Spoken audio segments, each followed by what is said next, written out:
Cinema പ്രേമികൾക്ക് ഏറ്റവും ഇഷ്ടപ്പെട്ട ചിത്രങ്ങളിൽ ഒന്നാണ് 1992 മണിരത്നത്തിന്റെ സംവിധാനത്തിൽ പുറത്തിറങ്ങിയ റോജ. അരവിന്ദ് സ്വാമിയും മധുബാലയും ഒന്നിച്ചെത്തിയ ചിത്രത്തിന് അന്നും ഇന്നും എന്നും ആരാധകർ ഏറെയാണ്.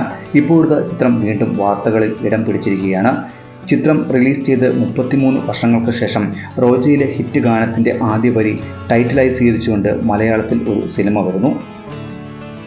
ചിന്ന ചിന്ന ആസൈ എന്ന പേരിലാണ് ചിത്രം റിലീസിന് ഒരുങ്ങുന്നത്. റോജയുടെ സംവിധായകൻ മണിരത്നം തന്നെയാണ് സിനിമയുടെ ഫസ്റ്റ് ലുക്ക് പോസ്റ്റർ പുറത്തുവിട്ടത്. ഫസ്റ്റ് ലുക്ക് പോസ്റ്ററിനൊപ്പം സിനിമയ്ക്ക് വിജയാശംസകളും മണിരത്നം നേർന്നു. ഇന്ദ്രൻസും മധുബാലയുമാണ് ചിന്ന ചിന്ന ആസയിൽ പ്രധാന വേഷത്തിൽ എത്തുന്നത്.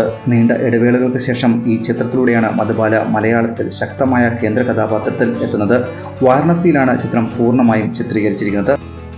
ബാബുജി പ്രൊഡക്ഷൻസിന്റെ ബാനറിൽ അഭിജിത്ത് ബാബുജിയാണ് സിനിമയുടെ നിർമ്മാണം നിർവഹിച്ചിരിക്കുന്നത്. വർഷ വാസുദേവാണ് സിനിമയുടെ രചനയും സംവിധാനവും നിർവഹിച്ചിരിക്കുന്നത്. എൻ്റെ നാരായണിക്ക് എന്ന ഹ്രസ്വ ചിത്രത്തിന്റെ സംവിധായകയാണ് വർഷ വാസുദേവ്. ഫയസ് സിദ്ദിഖ് ഛായാഗ്രഹണവും റിക്സൺ ജോസഫ് എഡിറ്റിംഗും നിർവഹിച്ചിരിക്കുന്ന ചിത്രത്തിന്റെ കൂടുതൽ വിവരങ്ങൾ അണിയറ പ്രവർത്തകർ ഉടനെ പുറത്തുവിടും.